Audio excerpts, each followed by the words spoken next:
Hey guys, कैसे हो? एक लंबा हफ्ता गया है, 10 दिन। एंड आज हम मिल रहे हैं 10 दिन के वीडियो के साथ। So we will be talking current affairs that were whatever happened, what important things happened पिछले 10 दिन में, 1 तारीख से 10 तारीख तक।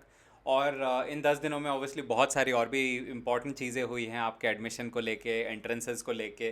तो वो तो आई एम एब्सोल्युटली सर श्योर कि आपने एडू कैप्टन की बाकी सारी वीडियोस जो चैनल पे अपलोड हो रही हैं वो आपने सारी देख ली होंगी, वो फॉलो कर रहे होंगे।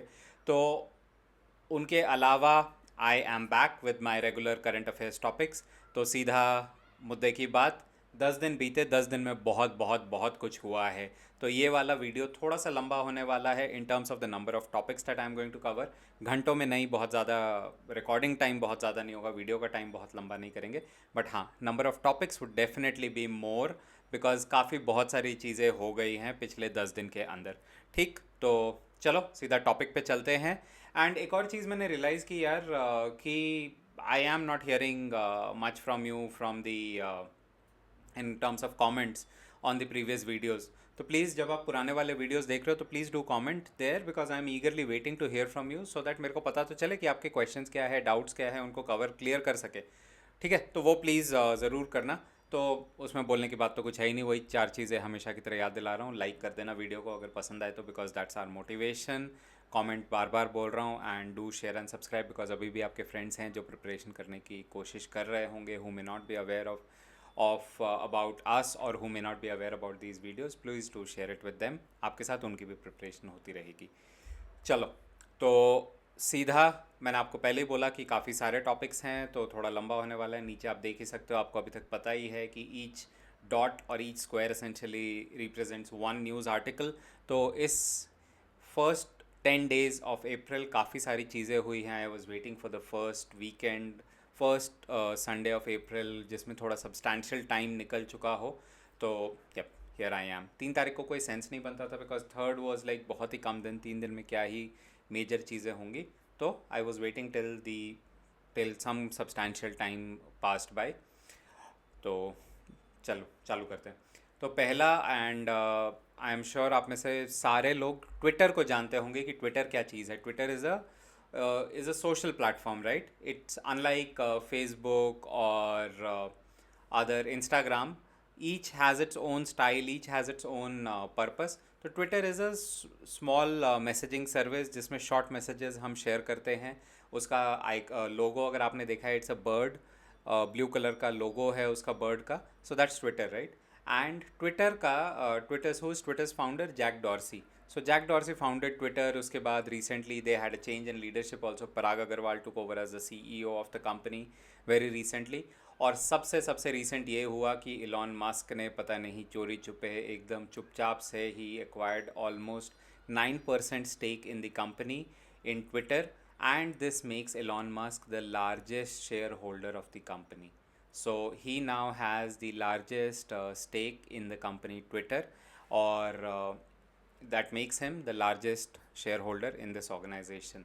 ठीक, तो that is Twitter, and this is one major news, like with him acquiring stakes in Twitter. आपने अगर tweets follow किए हैं Elon Musk के, if you follow him on Twitter, आप देखोगे he suddenly become very active to the extent कि आज सुबह जब मैं देख रहा था, I was looking at his tweets, तो there was a tweet in which he said, should we convert the Twitter San Francisco headquarters into a homeless shelter, because office तो कोई आता नहीं है, खाली पड़ा रहता है, तो उसे होमलेस शेल्टर में कन्वर्ट करते हैं। There was a poll, yes और no, and when I was looking at that poll, 90% plus people said okay, हाँ, ट्विटर के हेडक्वार्टर को होमलेस शेल्टर में कन्वर्ट कर दो। Like, I really have no comments, I really have nothing to say. Also, there was one more tweet wherein he said, top Twitter follower, top accounts in Twitter do not tweet. So do they need to continue to be here? Question mark. And what all, who all were there? They were like the top celebrities जिनके सबसे ज़्यादा followers हैं, इन उनका screenshot लेके ही put it on Twitter and said ये tweet नहीं करते। Don't know what is he trying to do. And third, he said कि अगर ट्विटर एड मनी पे चलता रहा तो एड कंपनीज, जो कंपनीज़ हैं वो ट्विटर को कंट्रोल करेंगी, तो बस खाली छोड़ दिया उसके आगे। तो खुद समझ लो कि वो क्या कहना चाहते हैं। So he's with this takeover. I won't call it complete takeover. It's just 9% stake, but he's the biggest stakeholder. और अगर जैक डॉर्सी की बात करें, who was the founder of Twitter, तो he owns only 2.3% of the company. So yep, with that logic, if he's the largest shareholder, he wields a lot of control, and down the road, you never know how much more stocks he's going to acquire of this company and how much more control he's going to take of Twitter. Cool.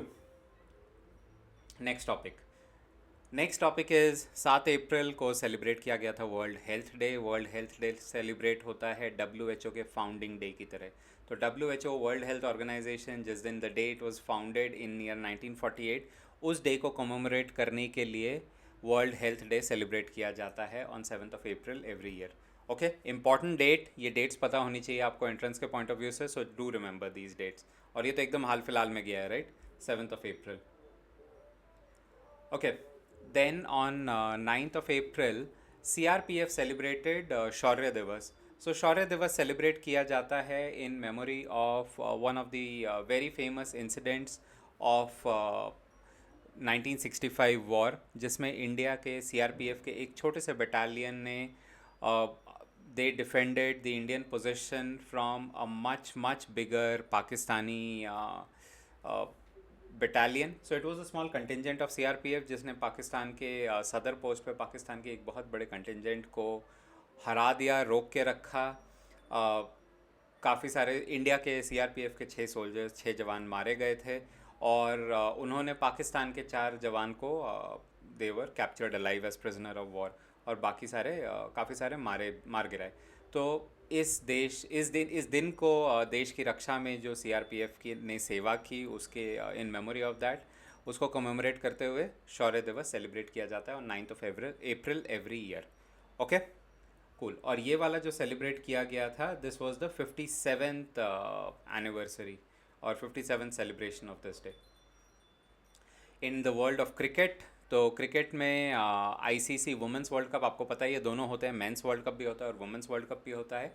तो in the world of cricket ICC women's world cup, Australia ने England को हरा दिया, and that made Australia the champions for the 7th time in this tournament, in this form of the game. So kudos to Australia, they play really well and they are an amazing team. दोनों ही काफ़ी अच्छी team है, Australia भी England भी, but the better of the two obviously wins the end become the champions. चलिए, इसके साथ China. China is known to do crazy things, and the next crazy thing China has done is they have made the largest electric cruise ship. Yes, I mean it, electric. Diesel से नहीं, heavy oil से नहीं, ये वाला ship, solar से भी नहीं. This ship runs on electric and has obviously which is powered by electric batteries, and the name of this cruise ship is Yangtze River Gorges, Three Gorges 1. तो three gorges dam, अगर आपको पता हो, China में three gorges dam है Yangtze river पे, which is the biggest dam in the world, और उसी के ही नाम पे, उसी रिवर डेल्टा के नाम पे इसका नाम रखा गया है, यांगजी रिवर के नाम पे, थ्री गॉर्जेस 1. एंड इसकी कैपेसिटी है 1300 रूम्स. जस्ट इमेजिन, 1300 कमरे. अगर आप कोई नॉर्मल होटल भी देखने जाओ, तो जनरली किसी होटल में, लाइक आपको बहुत बड़ा होटल चाहिए जिसमें 1300 कमरे होंगे.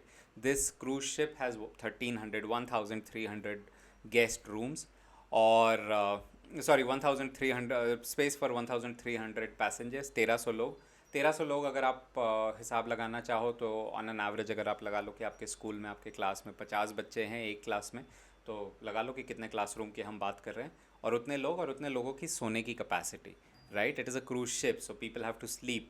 So it is almost equivalent to 1300 beds also, which is why I was comparing the size to a hotel room. So yeah, that is the capacity. 100 metre लंबा है, और 100 मीटर लंबा मतलब जो 100 मीटर की रेस होती है, अगर आपको उसका स्कूल में, आपके स्कूल में 100 मीटर की रेस आप कभी दौड़े हो, जो या स्कूल में जो ट्रैक एंड फील्ड इवेंट्स होते हैं उसमें आपने 100 मीटर का ट्रैक देखा हो, तो you really know what is the length of 100 metres approximate. तो उतना ही लंबा है ये, और this is designed to boost tourism in the region. कि इससे टूरिज़्म प्रमोट होगा. और just imagine the to it will be so clean and quiet and noiseless, so wild life भी इफेक्ट नहीं होगी और आप कोई पोल्यूशन नहीं कर रहे हो in the waters you are travelling in. This is just mind blowing, simply mind blowing, and I thought I have to share it with you guys. Okay, और क्या हुआ? और सरकार ने वैक्सीनेशन का बूस्टर डोज अब सबके लिए ओपन कर दिया है कि अगर आपको सेकेंड वैक्सीन लग चुकी है तो 9 months from the date of your second vaccine you become eligible for the booster dose. Private clinics में मिलेंगे. और वैक्सीनेशन का प्राइस भी कम कर दिया गया है. सडनली अनाउंसमेंट आई है कि वैक्सीनेशन का प्राइस भी आज से कम हो गया है. सो 10th of April people are eligible to take the booster dose, जिनको भी लगना है या जो भी एलिजिबल हैं. बस द ओनली क्राइटेरिया इज़ कि 9 months waiting from the second dose. तो जो भी अब जब भी आपका पूरा हो, अगर आप एलिजिबल हो तो प्लीज़ जाके लगवा लीजिए. कूल. और मैं भी लगवा लूँगा. मेरे को I will become eligible next month, so I will also head out and get my shot. And Afghanistan, which is ruled by the Taliban, and Afghanistan is known as the largest opium producer in the world. सबसे बड़ा opium producer है. Opium is used in psychotropic drugs, medicine में भी use होता है काफ़ी. Medicine pharmaceutical industry में खाने के लिए भी यूज़ होता है. खुसखुस पॉपी सीड्स होते हैं जो हम खाने में खाते हैं. Indians we eat something called khuskhus. And I don't know you guys know और not, but yes I eat it. वो पेस्ट बना के उसका, and it is put in, ऐसे भी ऊपर से स्प्रिंकल करके फ्राई, जब कुछ फ्राई करते हैं तब भी यूज़ किया जाता है. So that is consumed as food by us in India. It is consumed as psychotropic drugs और banned है. मेडिसिन इंडस्ट्री में बहुत हैवी यूटिलाइजेशन है. सेडेटिव्स के फॉर्म में यूज़ किया जाता है. ओपिएट्स कहते हैं. So that's derived from opium. And in the form of drug, very lethal, very powerful. तो मेजर यूज़ उसका, major misuse drug industry, drug psychotropic drugs में था. तो इसके लिए पूरा वर्ल्ड तालिबान पे प्रेशर डाल रहा था कि आप अगर ड्रग ट्रेड को कंट्रोल नहीं करोगे, हम आपको we would not recognise you as a government. So to ensure that Taliban को एज अ गवर्नमेंट रिकॉग्निशन मिले, they are trying towards, working towards it. तो उसके लिए they have said that opium cultivation is banned in Afghanistan. काफ़ी economy इसके ऊपर dependent है, because काफ़ी पैसों में बिकता है. अनकंट्रोल्ड कल्टिवेशन थी तो दुनिया में काफ़ी सेल थी. But with Afghanistan, with the Taliban government in Afghanistan saying कि हम अब कंट्रोल ग्रो नहीं करने देंगे, तो farmers also are like we will be affected. Can they protest? No, they cannot. It's not a country like India where you can just get up and start protesting. It's not a democracy. Uh, it's autocratic rule, right? It's not a monarchy, but it's autocratic rule. It's ruled by a faction of the society. It's a theocratic rule. It's an ideology based I won't call it kingdom. It calls itself the Islamic Emirat of Afghanistan, but it's a theological based theological government, right? Ideologies पे वो rule करती है rather than being elected or anything like that. So people cannot protest or react. And I'm also sure that you guys must have followed the news about, news तो देख ही रहे होगे, श्रीलंका में काफ़ी हालत ख़राब है. इमरजेंसी लगा दी गई है. वहाँ पे लगा दी गई थी, अब हटा ली गई है. लास्ट वीक तक थी. This week the emergency is been lifted. And what was the emergency all about? It is about Sri Lanka has gone into a very bad economic condition. Its economic state is suddenly very poor. $4 billion के आसपास repayment है जो कि country को करना है. Country के forex reserves 2 billion के आसपास हैं. इसका मतलब कि कंट्री अपने जो लोन्स लिए हैं, कंट्री ने जो डेट है वो रीपे नहीं कर सकता. और इसके अलावा the prices of food, food supplies, availability of food supplies, availability of fuel prices, everything's gone northward, everything's wayward, uncontrolled. There is terrible inflation in the country and people are protesting. They are asking for the president to step down, that you cannot control the economy, please step down. The economic condition is not right, and they actually went and they tried to enter the presidential palace. जिसके बाद emergency लगा दी गई और पूरी country में protest चल रहे हैं. सपोर्ट करने के लिए काफ़ी सारी कंट्रीज़ आगे आई हैं, उन्होंने इमिडिएट लोन्स इशू किए हैं श्रीलंका को so that they get the necessary foreign exchange.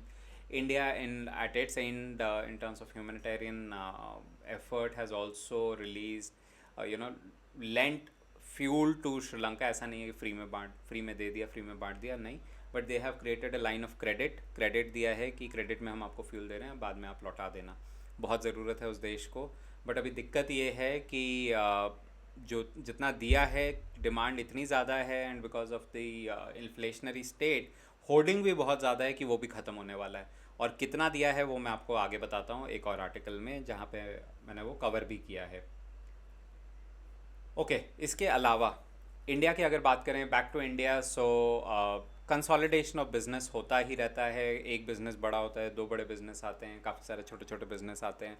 Time to time business आपस में कंसोलिडेट होते रहता है, और इंडस्ट्री में कंसोलिडेशन बहुत कॉमन चीज़ है. So in any industry, bigger players, smaller players, merger acquisition, very common word, right. उसके बिना मर्जर एक्विजिशन जैसा वर्ड एग्जिस्ट क्यों करता और क्यों इतना पॉपुलर होता. So it keeps on happening in the business world. But in this case, the merger and acquisition is like super wow. The child company, या जो कंपनी बाद में बनी, H D F C bank, 1994 में बनी थी. उसने अपनी पेरेंट एंटिटी को, I wouldn't call it parent entity, independent entity थी, पेरेंट नहीं थी, H D F C limited, जो कि 1977 में बनी थी. H D F C bank 94 में बनी, H D F C limited 1977 में बनी. H D F C bank इतना बड़ा हो गया साइज़ में, इतना पावरफुल हो गया, that today it is like a merger of equals. So HDFC Limited, which is the housing finance division, is already very big. हम सबको पता है वो होम लोन्स देती है, HDFC बैंक भी होम लोन देती है, और दोनों मिलके HDFC Limited and HDFC Bank, they are going to merge into a single entity. And Deepak Parekh, who is the chairman of HDFC, he said this is like a child growing big and inheriting the father's business, right? So the child in this case has grown, and now it is inheriting, or it is getting merging with its father's business. So Deepak Parekh, whatever he said is true, and we'll now have a massive company, Housing Development Finance Corporation, in this country. Okay. India, in terms of economic relationships, in terms of trade ties, तो India Australia ने bilateral trade agreement sign किया है, जिसमें कि अगले 5 साल के अंदर the trade between India and Australia, the attempt is to take it up to $45 billion in the span of next 5 years. कैसे? सारे सेक्टर खोल दिए गए हैं, be it textile, leather, furniture, jewelry, machinery, medical devices. So India becomes the manufacturing hub. This gives India the opportunity to replace China as the major or the biggest trading partner with Australia. अभी भी India China को replace नहीं कर रहा है. China काफ़ी बड़ा है in terms of its trade with Pacific, but India is, with this bilateral agreement, India is going to have a massive trade opportunity with Australia, provided India keeps on delivering, and India keeps on delivering quality product to Australia, because Australia is a very quality conscious market. And it will, how it is also working is, iske India will also be able to sell products at a much better price, because Australia is willing to give 95% tariff relief, right? तो जो taxes लगते हैं, entry taxes होते हैं, Australia major duty free access देने को तैयार है ऑन 95% ऑफ द प्रोडक्ट्स. तो नो टैक्सेस ऑन एंट्री. आप इंडिया से आप सामान लाओ और बेचो हमारे देश में, हम आपको टैक्स नहीं करेंगे. जो भी टैक्सेस होंगे वो उनके लोकल टैक्सेस होंगे. एंट्री पे कोई टैक्स नहीं है कंट्री में, इंपोर्ट पे. Just imagine the opportunity that exists out there for India, for the in terms of export market of Australia.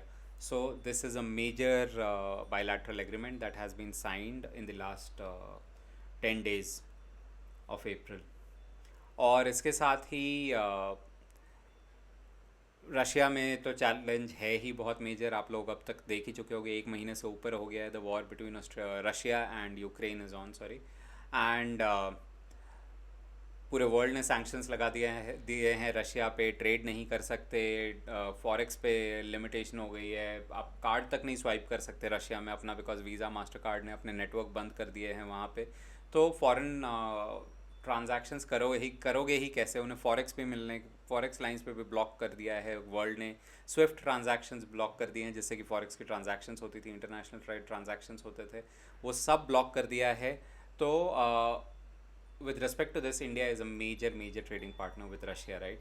और यहाँ तक कि yesterday I was reading, India ने साफ साफ बोल दिया है कि India has heavy dependence on Russian military equipment because almost everything else world over is unaffordable. Russia ने ऑफर किया था कि we will help, sorry US ने ऑफर किया था कि we will help you replace Russian military armaments that you have to India, but India said fine, but it's all unaffordable. It is only Russia, and the second advantage which we have with Russia is that Russia is willing to share its strategic know-how of weapon manufacturing with India, जो कि बाकी कोई और country नहीं करना चाहती। इसीलिए Russia is a major arms weapons partner for India. और सिचुएशन इंडिया की बहुत ही नॉर्मल नेचुरल हम सबको पता है। We have two major neighbours with whom we do not have very cordial ties. So India is always in major needs of arms and weapons to safeguard its border and its territory, geographical territory. तो इसके लिए alternative US ने offer किया और India ने साफ साफ बोल दिया कि देखो मुश्किल है, हमारे ये चैलेंज है प्राइसिंग और टेक्निकल नो हाउ।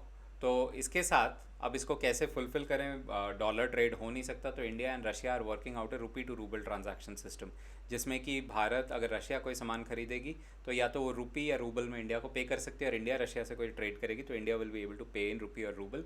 और इंडिया के जो फाइनेंशियल सिस्टम है उन्होंने बोला है कि कोई दिक्कत नहीं, हम बहुत जल्दी सेटअप कर देंगे, which we naturally know. Indian finance industry, fintech industry and the finance industry and the banking industry in India is one of the most powerful ones, one of the most agile and capable ones in the world. इसमें कोई शक नहीं है, कोई सवाल नहीं है। India is a major financial process and a financial technology hub of the world.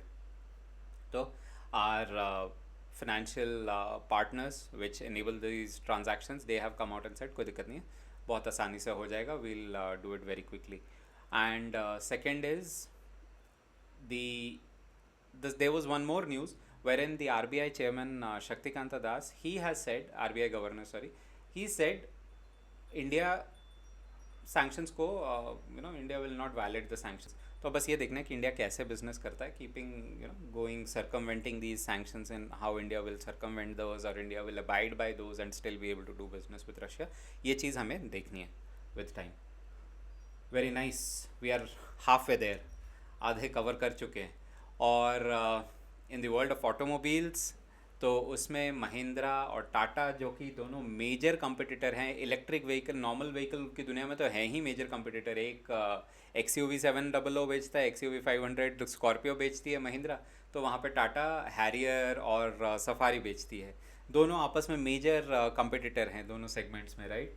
और स्मॉल कार की बात करें तो Mahindra doesn't really sell so many small cars, उनका XUV 300 है, इतना पॉपुलर नहीं है। बट उसी रेंज में अगर हम टाटा की बात करें तो Tata Nexon is like a 6 outside the, it hit a 6 outside the park, right। तो ये इनका नॉर्मल जो कंबशन इंजन का हिसाब किताब है। अगर हम इलेक्ट्रिक व्हीकल की बात करें तो महिंद्रा की अभी तक इलेक्ट्रिक रेंज नहीं आई है, हमने कोई भी अभी तक इलेक्ट्रिक प्रोडक्ट लाइनअप महिंद्रा से नहीं देखा है, except for a couple of Veritos and of the likes. तो ये महिंद्रा का लाइनअप है। But when we look at Tata, Tata is a major player in the electric vehicle segment with the likes of Nexon E and their Tigor electric। तो टाटा काफ़ी आगे निकल चुका है। But now in this case surprisingly Mahindra and Tata have tied up, they have created a joint venture called they are working on a project called Revo. अब we don't know, there is nothing out in public कि Revo क्या करने वाला है, क्या बनाने वाला है। but yes, the news of their JV and them coming together to create a project called Revo is out there and that I have shared with you। और देखते हैं आगे जाके ये क्या बनाते हैं, क्या अनाउंसमेंट आती है, इसको फॉलो करते रहेंगे। चलिए, इसके अलावा India has now started becoming dominant or started taking a very clear cut role and coming out very openly in the world of drug abuse also. तो स्पोर्ट्स में ड्रग अब्यूज़ बंद करना ताकि स्पोर्ट्स में ड्रग ना लें और इस चीज़ को प्रमोट करना, इस लॉजिक को प्रमोट करना काफ़ी दिनों से चल रहा था। यूएन काफ़ी दिनों से इस पे काम कर रहा था और एक कंपनी कह रहा हूँ, एक बॉडी बनी थी वाडा के नाम से, वर्ल्ड एंटी डोपिंग एजेंसी। तो इंडिया इसका मेंबर ज़रूर है and as part of the global agreement हर कंट्री को बोला गया था कि जो उनका बजट है स्पोर्ट्स के लिए उसका 1% वो यूनेस्को के फंड को डोनेट करेंगे फॉर देंगे for driving the Wada practices और वाडा के जितने काम हैं उनको फैसिलिटेट करने के लिए। तो इंडिया को जो देना था इंडिया ने उसका डबल दिया। इंडिया को छोटा अमाउंट देना था but India gave a grant of 72,000 US dollars. बहुत ज़्यादा बड़ा अमाउंट नहीं है, $72,000। अगर हम किसी it's equivalent to like buying probably like a expensive car. That's it. That's what $72,000 is, buying a premium expensive car. It's not a huge amount, but just imagine, rest everything gets money, but certain things still have to ask for money today in this world. And anti-doping is one of those things that they need money. They are dependent on grants, government grants, and India to do it's bit. India से ठीक है हमें grant बहुत कम देना था, कोई बात नहीं, हम डबल देते हैं, एटलीस्ट कुछ तो कंट्रीब्यूट करें। तो India did a good thing, made a good gesture showcasing that India is serious about anti-doping, and I hope the world actually, WADA has made huge progress wherein they had made big revelations about drug abuse in sport, and they have actually uncovered big time sportsmen, big time sports people, and caught them using drugs before their sporting events, or under the influence of controlled drugs or prohibited drugs while they were participating in some event. So WADA is doing a good job, just that they still need a lot of financial assistance, a lot of support from countries. Okay जी। और हमारा जो पड़ोसी मुल्क है पाकिस्तान, उसके जो प्रधानमंत्री थे इमरान खान, अब वो प्रधानमंत्री नहीं रहे, he lost the no confidence motion, और काफ़ी टसल के बाद आगे पीछे people are the other political parties, the opposition parties, they were blaming him कि you are staying in power illegally, you have gone out of confidence, you do not have the necessary support. Then he brought in some kind of amendment, and court ने law pass कर दिया कि नहीं, he is legally in power. So he tried everything, Imran Khan tried everything to stay in power, but eventually he lost the no confidence vote, and with this he becomes the first Pakistani prime minister ever in history of that country who has been removed from his position, from the position of prime minister via the no confidence motion. So so now we do not have Imran Khan as the prime minister of Pakistan anymore. और the ongoing Russia Ukraine crisis, तो Russia ने बोला है कि international space station में जो हमारा cooperation है between European union, NASA and Russia, this can not continue. Roscosmos के जो चेयरमैन हैं Dmitry Rogozin, he sent out letters to US, to European Union, telling them, requesting both of them that the sanctions that you put on Russia, with this Russia really cannot operate freely in space exploration. So you got to reconsider.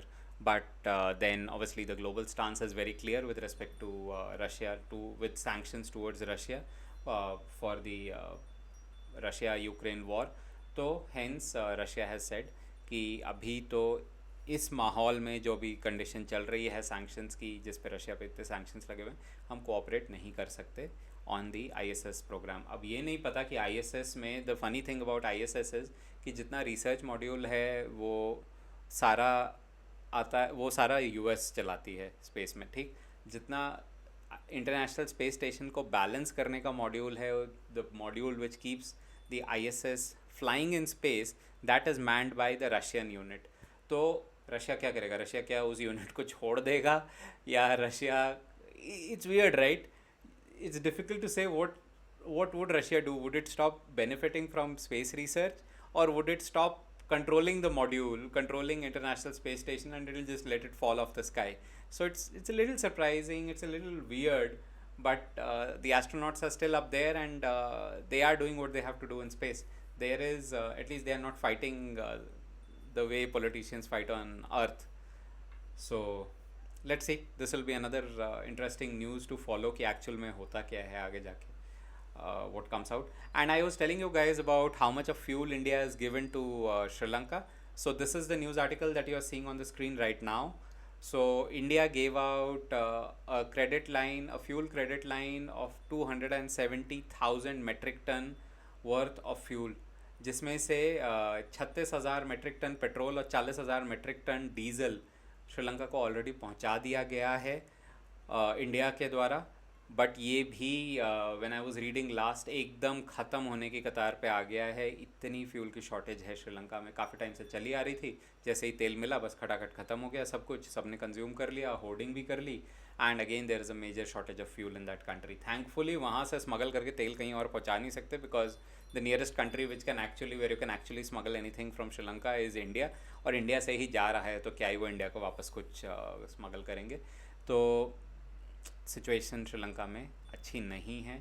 And when your neighbors are facing this economic challenge, it is not just Sri Lanka which is facing it. Pakistan having economic challenges, Sri Lanka economic political challenges, Sri Lanka having economic political challenges.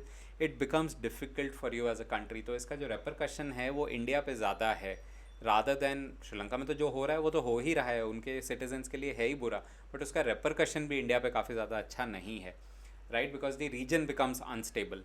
और इसके साथ जब हम fuel की बात करें तो एक और न्यूज़ आर्टिकल मेरे दिमाग में आया अभी, just click me, was I was also reading कि with this Russia Ukraine crisis fuel prices बढ़ते जा रहे हैं. That might promote the adoption of green technology a lot in India, because India is suffering badly with rising fuel prices. और अगर इसकी बात करें तो या हम सबको पता है, all of us who drive a vehicle और ride any sort of combustion engine, तो हमें पता है, like I drive a diesel car and starting with 60 rupees a liter when I used to fill diesel.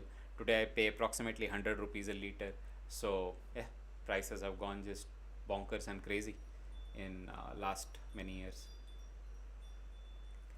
Okay, and in the world of electric, I just wanted to share this with you. YouTube चला के YouTube में ही एक दूसरा video भी search कर लेना इस video के अलावा, Tata Motors curve, but the spelling is CURVV.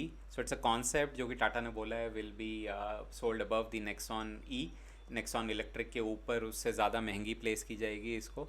And it's a good looking car, it's a nice beautiful looking car, जो कि कॉन्सेप्ट है. And Tata has said that it is the concept almost production ready. और टाटा ने ये किया भी है. Every time they have presented a concept out in front of the world, they have also gone ahead and produced that vehicle. So in this case also Tata presented the curve concept and they are saying कि हम बहुत जल्दी इसको launch भी कर देंगे, इस पे काम चालू है. So let's see, we will have another nice ground up electric vehicle come out from Tata, and Tata is investing heavily in electric mobility. Let's see if how the electric mobility market unfolds. Maybe I also go for one. Okay जी. और एक confusing news, इसको देख के news को देख के घबराना मत, जो अभी आप स्क्रीन पे देख रहे हो कि WHO ने कोवैक्सीन को कोविड-19 प्रोग्राम से सस्पेंड कर दिया. वो सस्पेंड इसलिए किया क्योंकि कुछ उन WHO के फीडबैक थे with respect to manufacturing standards and manufacturing. They continue doing audits of these manufacturing facilities, right? तो जो मैन्युफैक्चरिंग फैसिलिटी में कुछ अपग्रेड्स रिकमेंड किए हैं, कुछ उन्हें प्रोसेस में डेफिशिएंसीज मिली हैं. ऐसा नहीं है कि उन्होंने बोल दिया Covaxin is not a लेजिड vaccine या वैक्सीन में कोई डेफिशिएंसी है. नहीं, जो वैक्सीन मैन्युफैक्चरिंग प्रोसेस है उसमें उन्हें कुछ कमियां मिली और कुछ ऑब्वियसली टेक्नोलॉजी वगैरह चेंज हो गई है विथ टाइम, बिकॉज काफ़ी रिसर्च हुआ वैक्सीन मैन्युफैक्चरिंग में. तो WHO के रिकमेंडेशंस हैं और Bharat biotech which is the manufacturer of this vaccine Covaxin, they have said that yes, we will comply by these. And WHO said कि वैक्सीन में कोई कमी नहीं है, बस ये प्रोसेस आप हम मीट कर दीजिए, जब हमारा अगला ड्यू डिलिजेंस होगा, हमारी जब अगली कंप्लायंस विजिट होगी तो सब कुछ ठीक रहा तो vaccine is back on the WHO list of permitted vaccines. तो the news is a little confusing, इससे डरना नहीं है, वैक्सीन बिल्कुल सेफ़ है, WHO ने खुद बोला है वैक्सीन एकदम सेफ़ है, बिल्कुल एफिकेसी उसकी बहुत सही है। बस मैन्युफैक्चरिंग जो प्लांट है उसमें थोड़ा सा अपग्रेड्स करने हैं, प्रोसेस में अपग्रेड करने हैं, तो उसके लिए सस्पेंड किया हुआ है। ओके, और last but not the least, ये न्यूज़ तो तमाशे वाली न्यूज़ है। I typically stay away from the movie business in my news articles, but I am absolutely certain आपने देखा ही होगा कि Will Smith went on stage, slapped Chris Rock, और Chris Rock also held his composure. तो the Academy of Motion Pictures, जो कि Oscar awards देती हैं, एकेडमी अवार्ड्स देती हैं, उसके जो गवर्निंग बॉडी है वो मिले और उन्होंने डिसाइड किया कि Will Smith is banned from the this body for the next 10 years, which means that he cannot even come to attend the Oscars, but the or any of their events.